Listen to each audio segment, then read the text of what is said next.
¿Has observado alguna vez la hermosura y la complejidad de un animal, un pájaro o un pez? ¿Te has preguntado, ¿aparecieron estos mediante un proceso evolutivo? ¿Acaso el tiempo y la casualidad pudieron ofrecernos toda la belleza que vemos alrededor?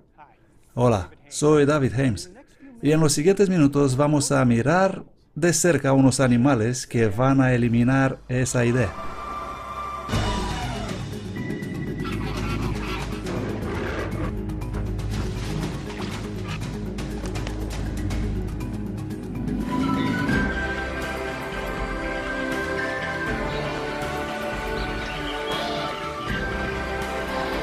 Criaturas increíbles que desafían la evolución.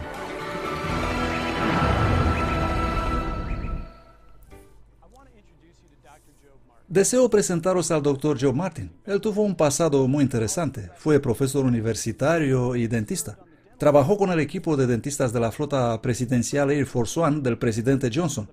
Desde hace 20 años el Dr. Joe presenta conferencias para estudiantes sobre criaturas increíbles que desafían la evolución.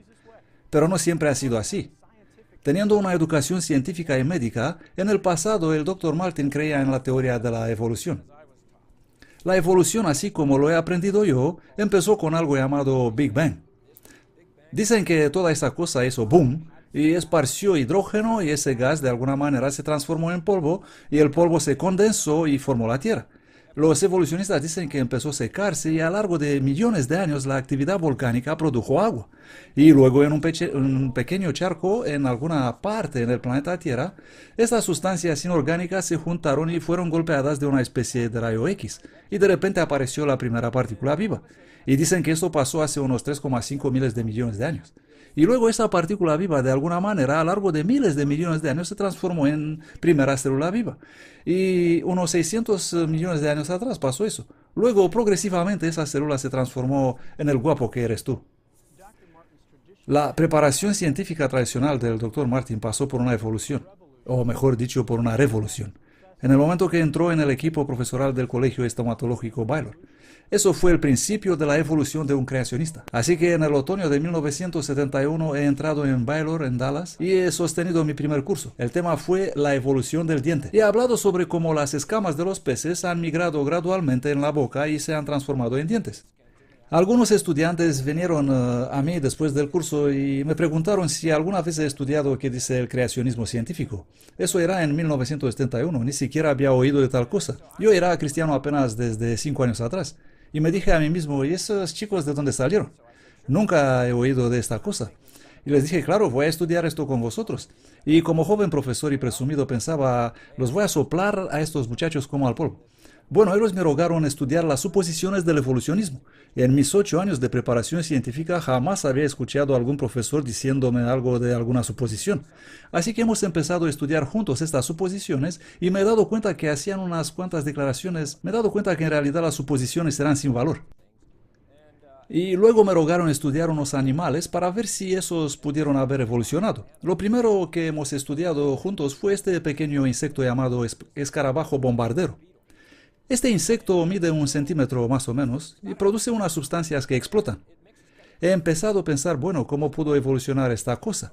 Si la evolución es verdad y vas evolucionando por mucho tiempo, entonces no puedes tener este mecanismo de protección desde el principio, porque este es el mecanismo de protección del escarabajo. Así que si la evolución es verdad, este mecanismo debió evolucionar de alguna forma. Y cuando el escarabajo lo usa por primera vez, ¿qué pasa con él? Pues se explota y se hace trozos y los trozos de insectos no evolucionan. Entonces, ¿cómo pudo pasar eso?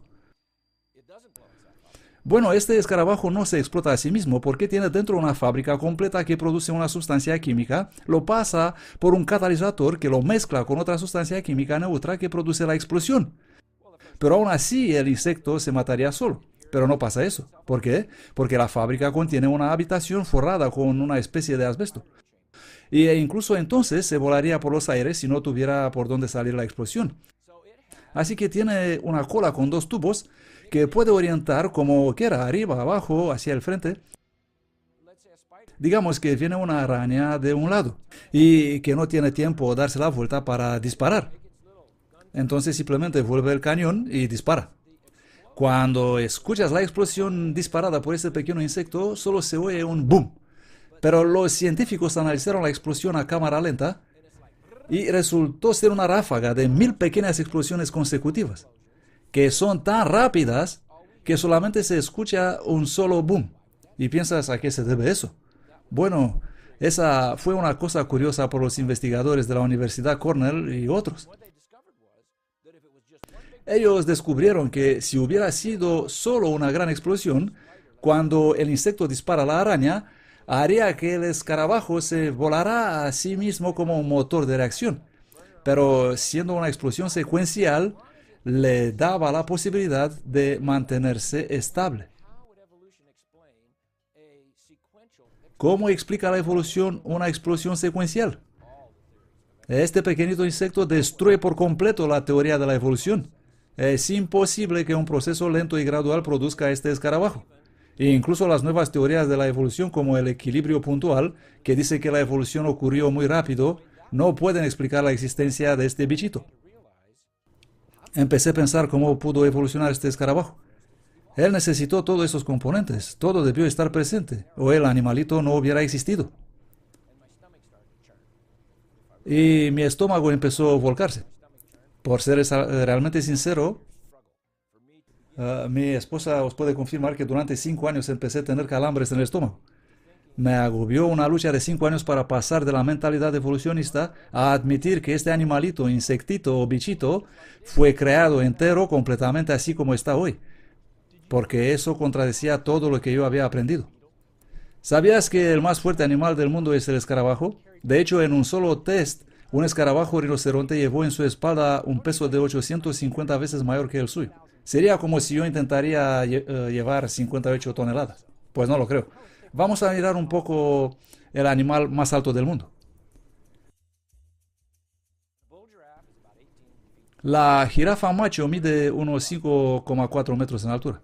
Para bombear la sangre en contra de la gravitación, en este largo y delgado cuello, la jirafa necesita una bomba muy fuerte. Y ese es el corazón. El corazón de un macho llega hasta 80 centímetros. Una gran y fuerte bomba. Él vive por ahí tranquilo, todo bonito y calmo, pero de repente esa criatura de 5,5 metros piensa, necesito beber agua. Así que se inclina para beber, pero ahora tenemos un problema. Porque ahora esa poderosa bomba, en vez de bombear en contra de la gravitación, bombea con la gravitación. Así que el corazón se contracta fuertemente, la sangre es disparada a través del largo cuello, golpea el cerebro y lo revienta. Así que acaba de volarse el cerebro, muere y ahora está pensando por sí mismo.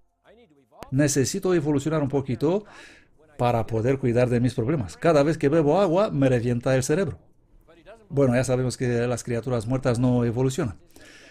Pero no se le revienta el cerebro porque a medida que se inclina, en su arteria existen unas pequeñas válvulas que se cierran. Sin embargo, el último chorro de sangre pasa de última válvula y eso es suficiente para reventarle unos cuantos vasos sanguíneos en el cerebro, pero la sangre no llega al cerebro. El último chorro llega debajo del cerebro en algo parecido con una esponja.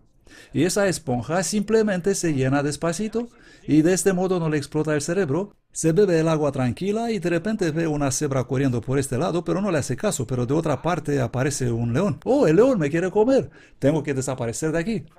Bueno, ¿cómo sabe hacer la diferencia? Los evolucionistas no pueden explicar esto, pero el león viene y quiere comer la jirafa. Por lo tanto, la jirafa se levanta, hace 5 pasos y se desmaya. El cerebro no tiene suficiente oxígeno. Y ahí está desmayada y el león se la come. Y otra vez piensa, tengo que evolucionar. Cada vez que levanto la cabeza me desmayo. Por supuesto que no pasa eso.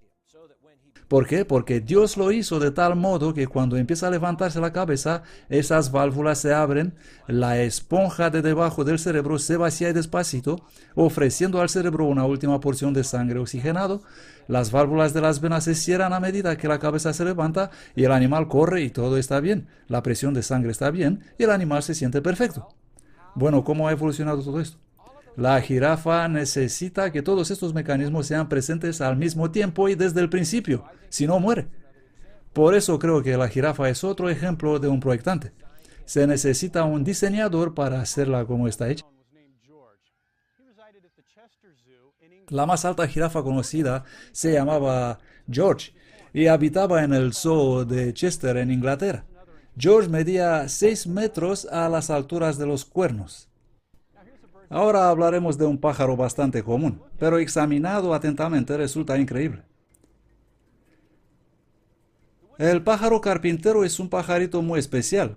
Su pico es como de fuerza industrial. Es más fuerte que de otros pájaros. El pájaro carpintero tiene pies especiales. La mayoría de los pájaros tiene 3 dedos delante y uno atrás. Este tiene 2 delante y 2 atrás. Por eso él puede trepar verticalmente con cabeza para abajo o para arriba o en lateral o hacia donde quiera. Las plumas de su cola son especiales, distintas de los demás pájaros.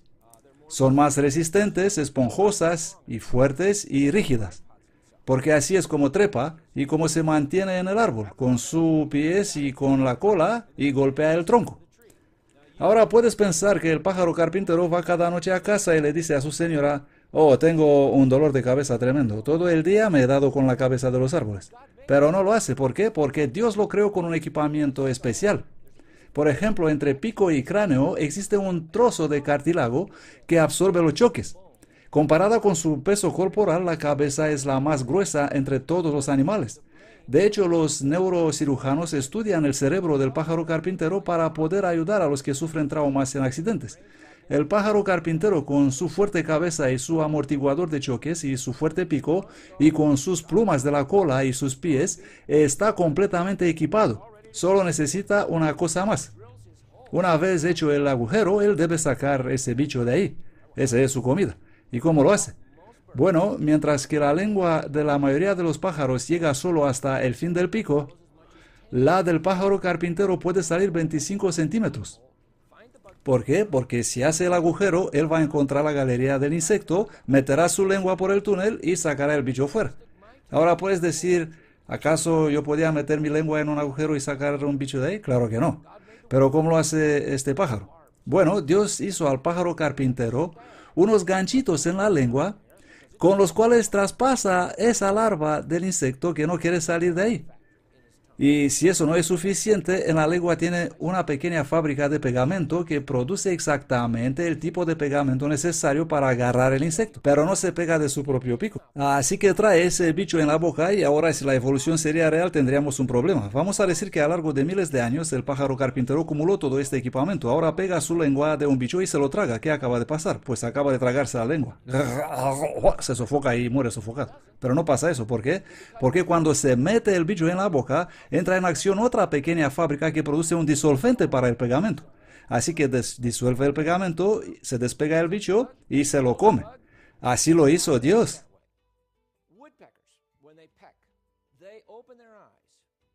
Cuando los pájaros carpinteros golpean, abren los ojos entre cada golpe. Toman el blanco, cierran los ojos y golpean el tronco. Todo lo que escuchas es trrr, trrr. Entre cada golpe abre los ojos, fija el blanco y golpea. ¿Por qué? Antes se creía que para que no le entre serrín en los ojos. Pero ahora los científicos han medido la fuerza del impacto entre la cabeza y el tronco, que es tan grande que si no cerraría los ojos, estos volarían. Así que os pregunto, ¿habéis visto alguna vez un pájaro carpintero ciego? No, porque nunca erran. No erran jamás. Hay una especie del pájaro carpintero verde europeo. Creo que es único en todo el reino animal. No estoy seguro, pero creo que es único. Su lengua difiere de todos los demás, hasta donde yo lo sepa. Nuestra lengua empieza en la garganta y termina adelante. Su lengua empieza en la garganta, baja por detrás del esófago, sube por detrás del cuello, por debajo de la piel de la cabeza, sale por un pequeño orificio entre los ojos, entra en una fosa nasal y sale finalmente por el pico. Y debes preguntarte cómo evolucionó tal cosa. Y yo he preguntado a los evolucionistas: dime, ¿cómo y de dónde viene esta lengua? No tienen ni idea, no pueden responder. Yo digo: vosotros decís que ese pájaro ha evolucionado de otra criatura, pero no existe ninguna criatura con tal lengua. ¿Cómo pasó eso? No tienen ni idea. Así que yo sí que puedo decir como creacionista. Puedo decir que Dios hizo el pájaro carpintero y lo hizo para provocar la comunidad evolucionista, para que cuando estudien este pajarito puedan saber que absolutamente no pudo evolucionar. Pero eso no nos conduce al texto de Romanos capítulo 1, donde se muestra que cuando los hombres estudian el creacionismo, lo que hizo Dios, debido a que son injustos, van a suprimir las evidencias. Van a excluir las evidencias. Y veo que esto es exactamente lo que pasa. Veo que hay personas brillantes que estudian la ciencia y hacen buen trabajo, pero llegan a un punto donde deben decidir. ¿Pasó esta cosa de alguna forma de largo periodos de tiempo u ocurrió instantáneamente? Y entonces, si descubren, hey, no puedo explicar esto en términos evolucionistas. Ellos son confrontados con la otra opción que es un proyectante, un creador, pero ellos dicen, no quiero ir por ahí. Así que eliminan estas evidencias y de este modo muchas de las cosas que he estudiado tuve que analizarles yo mismo porque no aparecen en los manuales. Simplemente no los ponen ahí porque no pueden explicarlas, así que las ignoran. Otro pájaro que atrajo la atención del Dr. Martin vive justo debajo de mí en Australia. Es un pajarito que se llama el pájaro incubador australiano. Algunos lo llaman el constructor de montañas y otros el pavo cepillo. Existen diferentes especies, pero hablaremos de una en particular. Este pájaro tiene unos 2 kilogramos. La hembra tiene 2 tareas. Una es verificar el nido para ver si corresponde. El macho construye el nido y la hembra lo verifica. Puedes pensar, ¿y qué es tan complicado en verificar el nido? Pues este nido no es como los demás nidos. Se han encontrado nidos que medían 6 metros en diámetro y hasta 15 metros en altura. Los pájaros cavan en la tierra 1 o 2 metros, son enormes, por eso se les llama constructores de montañas. Es como un gran montículo de ramas. Así que la señora pájaro viene y controla y verifica y dice, señor pájaro, esto no me gusta. Y él dice, vale, espera unos meses y te haré otro. Y vamos a decir que este le gusta. Ahora ella pasa a la tarea número 2, poner los huevos. Durante 7 meses ella pone un huevo cada 3 días. Ella pesa unos 2 kilogramos y cada huevo pesa unos 200 gramos, casi tan grandes como los del avestruz. Imposible, imposible, debería morir. Quiero decir que esto no se puede, pero ella puede. En esta particular especie la hembra pone huevos con la cáscara muy gruesa y porosa. Todos los huevos de los pájaros tienen poros, pues así es como respiran. Pero en este caso los poros tienen la forma de un cono de helado y la punta de esos conos está dirigida hacia adentro de la carcasa. Según el pollo empieza a desarrollarse dentro de la cáscara, llega un día cuando ya no tendrá aire suficiente. Oh, no tengo aire suficiente. Así que empieza a rascar el interior de la cáscara y eso hace los poros más grandes y puede respirar y continúa así hasta que rompe la cáscara. Ahora el macho cuida el nido.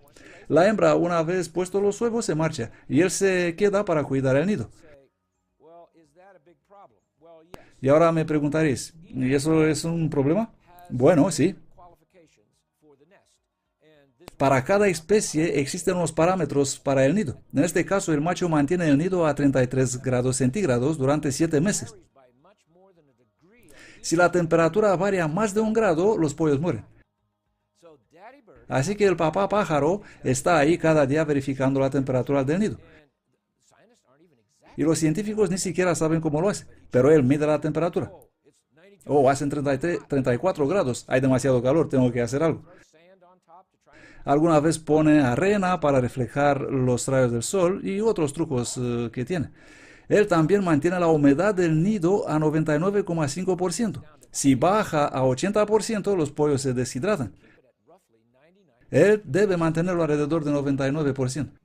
Así que 33 grados centígrados y 99,5% humedad. Esto es imposible para un pájaro de 2 kilos.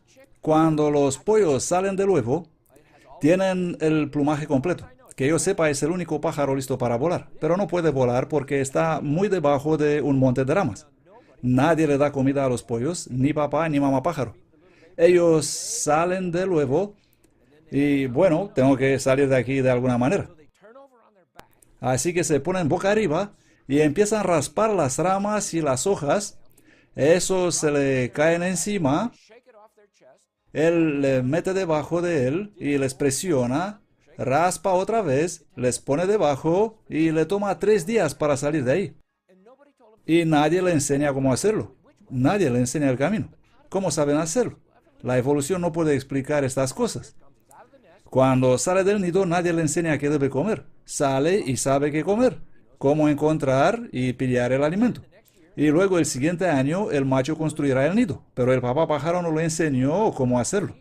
Él solito empieza a construir la montaña solito. Esto es un milagro, simplemente un milagro.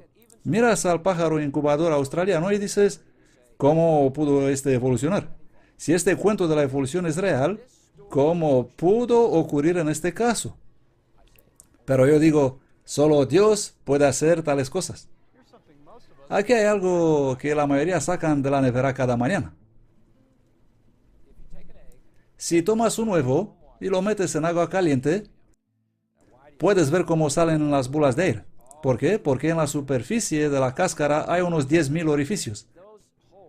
Esos orificios están ahí para permitir al pollo respirar y eliminar los residuos. Porque a medida que se desarrolla, el pollo come la clara y eso resulta en residuos y agua que debe eliminarlos o si no se moriría sofocado. ¿Cómo puedes explicar todos estos complicados mecanismos y la sincronización perfecta que se necesita en el desarrollo de un huevo? Porque en cada nivel el pollo podría morir en cualquier momento. Todo debe ser un día exacto y en un orden exacto y el tiempo debe ser exacto, si no obtendrás un pollo muerto. Si habéis servido un huevo o si habéis comido un huevo duro, habéis notado que quitando la cáscara dentro tiene una fina membrana. Esa membrana es estrictamente necesaria y hablaremos de ella enseguida, pero antes veremos que en una parte el huevo es plano y parece que el pollo no lo llenó completamente. Bueno, ese es un lugar especial llamado el saco de aire. Así que tomamos todos estos componentes, los ponemos juntos y obtenemos un huevo fertilizado. El pollo crece y en el quinto día el corazón bombea. Las venas se han formado y dos de ellas se enganchan a la membrana y mediante ellas el pollo respira. El aire pasa por la cáscara y llega a la membrana que transfiere el oxígeno a la arteria que va al pollo. Mediante la otra elimina los residuos. Así que hay un proceso ahí, un cambio de sustancias. Otros dos vasos sanguíneos están conectados a la clara y así es como el pollo come. Mientras vive en esta cáscara, el pollo llega al momento cuando es demasiado grande y no tiene suficiente aire. Estamos en el día 19. Durante este tiempo, en el pico le ha crecido un pequeño diente llamado el diente de huevo. A nosotros nos crecen los dientes en la boca, pero a él le crece en el pico. En el día 19, con la ayuda de este diente, el pollo hace un agujero en esta parte plana del huevo donde está el saco de aire y ahora tiene aire para 6 horas más. Ahora, si vas nadando en el fondo de una piscina y te quedas sin aire, vas rápido a la superficie y consigues unas cuantas buenas respiraciones, pero el pollo no hace así, porque se quedaría sin aire. Él da el agujero el día 19, ni una antes ni una después. ¿Por qué se moriría? El día 19. Rompe ese saco y le quedan 6 horas. Puede quedarse ahí consumando el aire o puede decir, tengo que hacer otra cosa con este aire. Tengo 6 horas para romper la cáscara. Y así entre las días 19 y 21, él respira mediante ese pequeño agujero. En el día 21 sale de nuevo. Mientras, los mecanismos que le conectaban a la membrana y a la clara se desconectan. Y cuando sale de la cáscara, alguna vez le cuelgan en el cuerpo los vasos sanguíneos. Como se cambiará el traje de cosmonauta, él sale y se limpia y ya está preparado para la vida. Así que sale de nuevo el día 21, pero cada paso necesitó ser perfectamente sincronizado en el tiempo y ejecutado con precisión absoluta. Y cuando sale, el pollo es una entidad perfecta. Está en perfecta condición, no hay duda, es un pollo. Podemos ver eso en toda la naturaleza, en el registro fósil y entre las criaturas vivas.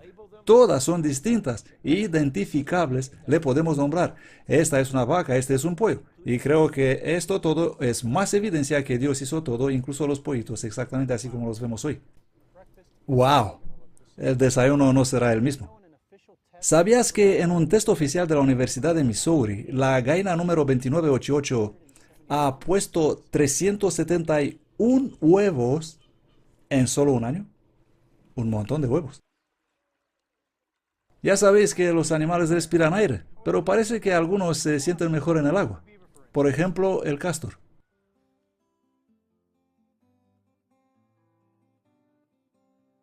El castor es un ingeniero formidable. Construye represas con la habilidad de un ingeniero. De hecho, los ingenieros estudian las represas de los castores para entender cómo hacerlos más durables y aprender cómo canalizar las aguas. Parece que los castores saben todo. Así que los ingenieros van a la escuela para aprender de los castores. Es igual como los neurocirujanos estudian el pájaro carpintero. Dios nos ha dado ejemplo en su creación de cómo debemos hacer las cosas bien. Bien, el castor se construye la casa que habitualmente tiene unas cuantas entradas subacuáticas y lo hace de tal modo que los gases inservibles puedan salir y el oxígeno entrar, y lo hace mantenerse seca debajo del agua. Así que puede criar a sus pequeñitos y tener un lugar bonito, seco y limpio donde vivir. Él va a almacenar comida en el fondo del río y esto significa que entrará a menudo en el agua. Bueno, en el invierno, ahí donde viven la mayoría de los castores, hace mucho frío. ¿Cuidó Dios este aspecto? Claro que sí. El castor tiene los párpados transparentes como unas gafas y puede mirar a través de ellos sin que se le entre la miseria en los ojos. Tiene fosas nasales que se cierran para no entrar el agua, tiene orejas que se cierran, tiene unas cosas especiales que a mí me gustan. Son unas mantas de pelo que le cubre el cuello y los molares, los dientes de atrás. Los dientes delanteros no deben ser sensibles porque de ellos se sirve para cortar los árboles y mascar y crecen continuamente y debe gastarlos. Así que no deben ser sensibles. Pero los de atrás lo son. Así que Dios le hizo unas mantitas para protegerlos del agua helado. Luego, es la manera de nadar de los castores. Ellos pueden arrastrar una rama y llegar exactamente donde quieren, incluso en los fuertes corrientes de agua. Pueden compensar la pérdida por la velocidad del agua y corregir el rumbo. Por lo tanto, hacen cálculos matemáticos. Se dan cuenta cuándo debe girar, qué ángulo debe tener su cola para compensar la fuerza del corriente y cada vez llega justo donde quiere. No creo que la evolución tiene una explicación por eso, pero creo que mi Dios lo tiene. Otro animal es el ornitorrinco, un animal fascinante. Es parecido al castor ya que pasa mucho tiempo en el agua, tiene los dedos unidos por una membrana, hace huevos, cosa extraña para un mamífero, pero de todo modo es fascinante su manera de encontrarse el alimento. El ornitorrinco come una especie de langostino que encuentra debajo del agua. Cuando entra en el agua, a diferencia del castor que tiene los párpados transparentes, el ornitorrinco cierra sus ojos, tiene válvulas que cierran su nariz, así que no ve y no huele nada. ¿Y cómo encuentra su langostino? Pues posee un mecanismo que detecta los impulsos eléctricos de la cola de los crustáceos entre el músculo y el nervio. Cuando el nervio envía un impulso al músculo, hace un minúsculo impulso eléctrico, el ornitorrinco lo detecta y eso lo conduce hacia la comida. Se hizo un experimento en una piscina donde se pusieron crustáceos muertos y baterías eléctricas, y los ornitorrincos iban a por las baterías por detectar el corriente. Así que encuentra su alimento leyendo los impulsos eléctricos. Esto es un milagro, absolutamente. No sé vosotros, pero yo no soy un aficionado de las arañas. Solo piensa en eso. ¿Cómo puede ser algo tan asqueroso? Increíble.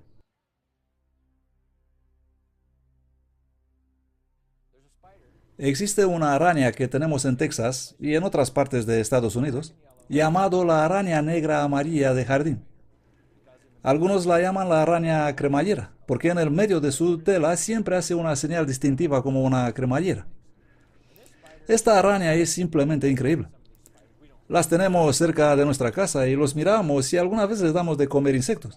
Esas arañas tienen unos 7 modelos de tela. Ellos producen cierto tipo de hilos que no son pegajosos. Los usan para correr sobre ellos a por los insectos. Producen otro tipo de hilos pegajosos que pillan los insectos. Esas telas no son pequeñas. La tela de una hembra mide hasta 60 centímetros. Ella mide unos 5 o 6 centímetros. Y hacen cosas interesantes. Si te acercas a ellos mientras están tranquilos en su tela, alguna vez harán la red saltar como un trampolín.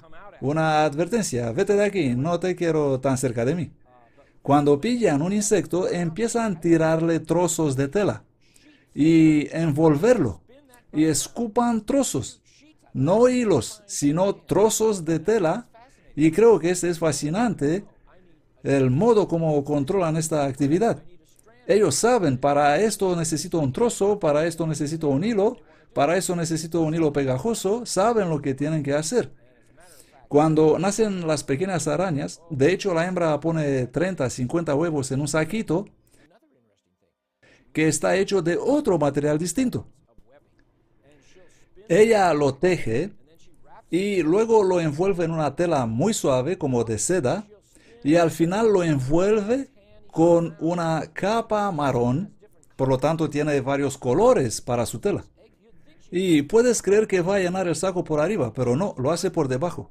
Se coloca debajo de él y empuja los huevos dentro, y cada huevo está espolvoreado con un polvo fino, lo que significa que tiene otra pequeña fábrica dentro de sí que hace este material para que los huevos no se peguen uno de otro. Empuje los huevos dentro, sea la entrada, hace este trabajo en el otoño. Justo ahora tenemos uno de ellos en nuestra casa, esperando ahí en su saquito, y en la primavera saldrán.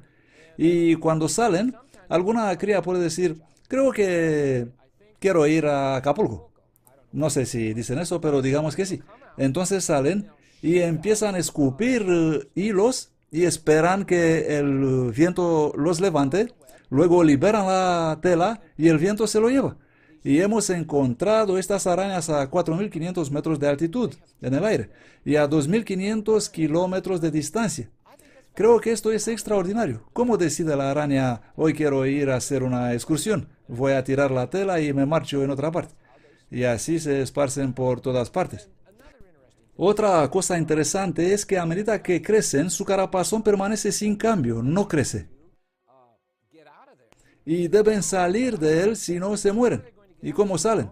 Bueno, tienen en su cuerpo otra fábrica que produce exactamente y precisamente el tipo de fluido necesario, llamado líquido de descamación o de muda, y en un día preciso escupen este líquido en el caparazón en lugar preciso.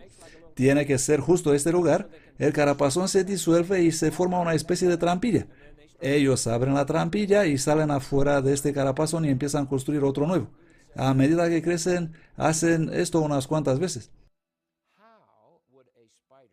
Ahora, si la evolución es real, ¿cómo pudo la araña desarrollar esta fábrica que hace este líquido de muda de modo que disuelva el caparazón? Tengamos en cuenta que debe ser un líquido especial, no cualquier disolvente, y debe ser colocado en el lugar preciso, no en cualquier parte, si no, no se disuelve y no puede salir. Y todo debe ser hecho en el día preciso, si no la araña muere dentro. ¿Dónde está la supervivencia del más adaptado? Conforme a esta teoría, no debería existir arañas cremallera. A algunos les gusta matarlos. Yo digo, déjalos vivir. Ellos comen insectos plagas, son bonitos y es interesante observarlos. Por eso hizo Dios las criaturas de la naturaleza, para que nosotros las estudiemos atentos. Y a medida que haremos esto, vamos a comprender y le vamos a dar gloria a Dios. Y creo que deberíamos estudiar las cosas que hizo Dios. Puede que a fin de cuentas las arañas no son tan asquerosos y malos. ¿Cómo no he aprendido esto en la escuela? Y otra cosa que podemos estudiar. En el suroeste de Estados Unidos existen todo tipo de lagartos, y algunos son muy interesantes. Uno de ellos, llamado gecko, tiene unas características muy especiales: sus pies. Si tienes un pequeño gecko en casa, porque son muy amistosos, lo puedes ver corriendo por el techo. Puede ser un techo de vidrio y él andará tranquilo. No va a caer y la gravitación no lo puede desprender. Los científicos por muchos años no supieron a qué se debe esta capacidad del lagarto que lo habilita a pegarse de este modo. Luego aumentaron el pie y vieron que tiene en la planta unos mechones de pelo. Y dijeron, no, esto no es suficiente. Esos pelos se ven a una aumentación de 2000 veces. Pero decidieron que no es suficiente. Debe haber algo más aquí. Así que lo pusieron en un microscopio electrónico y aumentaron más y más y más hasta llegar a 35,000 veces y encontraron la respuesta. Todos esos pelitos contienen unas minúsculas ventosas, pero tienes que aumentarlas 35,000 veces para poder verlas. Estas ventosas son tan fuertes que si el pie no sería hecho de modo especial, cuando el lagarto pondría su pie en el techo, simplemente se quedaría atascado ahí. Pero su pie fue construido de modo que pueda usar otras partes de la pierna para despegar las ventosas. Si miras un pie de gecko, es totalmente diferente de los otros lagartos. La mayoría tienen dedos con garras largas, pero el gecko tiene como unas almohadillas redondeadas en los pies y puede usar las ventosas delanteras para despegar a las traseras, o puede usar las ventosas de un lado para despegar las ventosas del otro lado. Y lo hace naturalmente y así anda. ¿Cómo puede un lagartijo evolucionar unos pies con ventosas que debes aumentar 35,000 veces para poder verlas? ¿Cómo evolucionó eso? ¿Y por qué fue necesario evolucionar de este modo? ¿Y por qué tener precisamente un pie que necesite exactamente ese tipo de ventosas? Todo esto debió estar ahí desde el principio. Luego tenemos otro lagarto llamado chuguala. Y este lagarto tiene 3 características que lo hacen especial. Una es que en la espalda tiene como un manto de cuero. Y este manto cambia de color. Por la mañana es oscuro y eso significa que absorberá más luz solar, porque es un animal de sangre fría y necesita calentar su sangre para poder correr de sus enemigos. Así que lo calienta. Pero al mediodía, cuando en el desierto calienta el sol, el manto se vuelve a un color beige y refleja el sol y de este modo no se le hierve la sangre. Tiene también un mecanismo de defensa. Digamos que un coyote quiere comerlo y... sí, los coyotes quieren comerlos. El lagarto corre en una grieta de la roca y se hincha como un pez balón. Ahora está tan atascado ahí dentro que no hay manera de sacarlo de ahí. Esa es su defensa. Pero lo que me gusta a este lagarto es su mecanismo de desalinización. Esto significa que tiene demasiada sal en la sangre. ¿Por qué? Porque vive en el desierto donde no existe agua y por lo tanto no tiene nada que beber. Así que a medida que come plantas e insectos, la sal empieza a acumularse. Y llega a un nivel que lo puede matar. ¿Y cómo sabe él que tiene demasiada sal? Cuando hay demasiada sal, ¿qué pasa con el lagarto? Muere. Por lo tanto, la supervivencia del más adaptado ha desaparecido, no es adaptado. Pero no sucede esto. ¿Por qué? Porque Dios le hizo en la nariz una pequeña fábrica de desalinización. Una pequeña factoría cual a medida que la sal se acumula en la sangre, el lagarto dice, creo que necesito eliminar la sal de mi sangre, así que la voy a pasar por esta fábrica. Y desvía la sangre y lo hace pasar por la minúscula fábrica y así elimina la sal. De vez en cuando el lagarto chuguala estornuda pequeños cristales de sal pura. Podéis coger un chuguala y ponerlo en la mesa cuando comáis y decirle, ok pequeño, necesitamos un poco de sal aquí. Se obtiene sal de las más puras del estornudar de este lagarto. Creo que esto es increíble. Este lagarto es otra de las maravillosas criaturas que hizo nuestro Señor. ¿Cuál es la criatura más compleja? Debe que tú y yo. ¿Y cómo hemos llegado a hacerlo? ¿Somos primos lejanos de los monos? ¿O hemos sido proyectados por un creador? Y si es así, ¿es el registro bíblico sobre la creación correcto? Si observamos el relato del libro de Génesis sobre la creación del hombre por Dios, escribe que Él hizo al hombre y lo hizo completamente maduro. Encontramos a Adán como un hombre maduro, completo. Luego dice que cogió una costilla e hizo a Eva. Algunos cristianos dicen, puedo tener la evolución y la creación juntas. Bueno, ahora tenemos un problema. ¿Existen evolucionistas que creen que las mujeres han evolucionado de una costilla? Claro que no. Pero eso es lo que dice la Biblia. Dice que Dios tomó una costilla de Adán y de ella hizo a Eva. Ahora, cuando Adán despierta de la anestesia y ve a Eva, ella es una mujer madura. Tiene la edad de 2 segundos, pero es una mujer adulta. Si creemos el relato bíblico, tenemos que creer que Dios creó seres completamente maduros, entre los cuales al hombre. Podría añadir, ¿puede nuestro Creador hacer esta cosa? La Biblia nos dice en varios textos que Jesús es el Creador, como en Colosenses 1, Hebreos 1 y Juan 1. Por lo tanto, Jesús es el Creador. Él creó al hombre completamente maduro, a la mujer completamente madura, a los árboles completamente maduros, con melocotones maduros. Eva quería comer. Oh, Adán, ¿cuánto dura hasta madurar un melocotón como este? Bueno, 3 días, querida. Oh, no puede ser. Sí, Dios hizo los árboles con sus frutos hace 3 días. Si creemos el relato de la creación, así como aparece en Génesis, tenemos que creer eso. Ahora, ¿tenía Jesús, el Creador, la capacidad de hacer tal cosa? Bueno, ¿cuáles son sus milagros? Su primer milagro transforma el agua en vino, en Juan capítulo 2. Dice que usó 6 tinajas de agua y cuando el maestro Sala gustó ese agua, dijo, este es el mejor vino. ¿Cómo haces el vino que sea bueno? Tienes que envejecerlo. Pero ¿cuánto tenía? 1 minuto. ¿Cuántas tinajas? 6. ¿Cuántos días de creación tenemos? 6. La edad de la creación es evidente en Génesis 1 y la edad del vino es evidente en Juan 2. No creo que esto es una casualidad. ¿Y cómo hizo al hombre? Vamos a observar nuestra oreja. Lo primero que piensas mirando la oreja humana es, qué extraño, tenemos estas cosas aquí. Luego miras los animales, todos tienen orejas. De hecho, no todos, hay muchos que oyen sin orejas, pero nosotros las tenemos. Ahora, el tímpano humano es un milagro. Se mueve en un recorrido tan corto que no se puede medir. Algunos científicos dicen que la amplitud del movimiento del tímpano es parecido con la centésima parte del diámetro de una molécula de hidrógeno, que es de las más pequeñas moléculas. Así que ese minúsculo movimiento es infinitesimal y puede hacer la diferencia entre una trompeta, un tambor, tu madre que te dice hacerte la cama, tu papá que te dice que esta noche no puedes coger el coche porque la última vez no lo trajiste a tiempo. Y ese ínfimo movimiento puede diferenciar entre todos estos distintos sonidos. Y luego va directamente al cerebro y nuestro cerebro nos dice, ahora habla mamá, ahora habla papá, esta es una orquesta sinfónica. Y podemos escuchar música y oír al mismo tiempo a alguien diciendo te amo, cosa que todos queremos escuchar. ¿Cómo? Solamente con un movimiento más pequeño que una molécula de hidrógeno. Esto es un milagro, un milagro. Y todo esto justo aquí dentro de nuestra cabeza. Y el ojo, la misma cosa.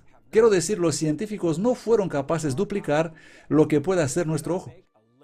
No pueden hacer una lente en una cámara foto, y me imagino que a los fotógrafos les gustaría una lente como esa, que vea bien a distancia y que vea bien desde cerca. Hablando de un ojo sano, no uno que necesita gafas. El ojo vibra constantemente. Algo así, pero las imágenes que vemos no tiemblan, son estables. ¿Y cómo es eso? Bueno, se trata de cómo concibió Dios el ojo, con varios tipos de músculos y la manera de conectarse con el nervio óptico y el cerebro.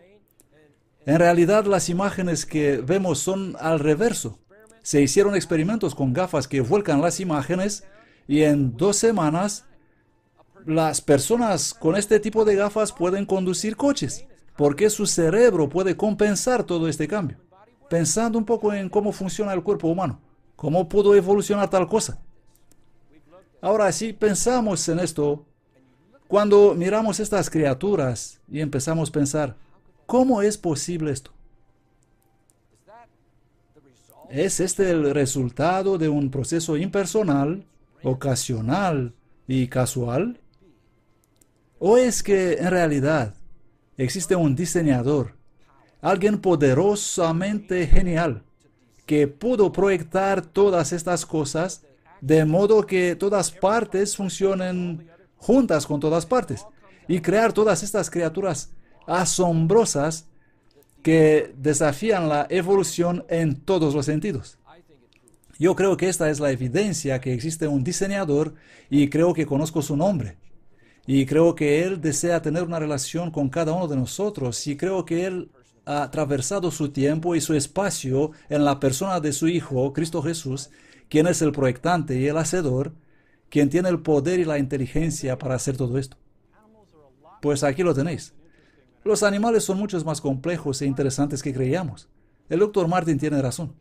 La próxima vez cuando vas a mirar todas estas cosas, toda esta hermosura, tienes que comprender que no están ahí por casualidad. At explorationfilms.com. That's explorationfilms.com. And you might want to pick up Dr. Martin's book, The Evolution of a Creationist, which this video was based on. I'm David Hames, and until next time, thanks for watching.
If you want to learn more about these incredible creatures, or you'd like to get a copy of this or other videos in the Incredible Creatures series, call 800-964-0439 or check out our website at explorationfilms.com.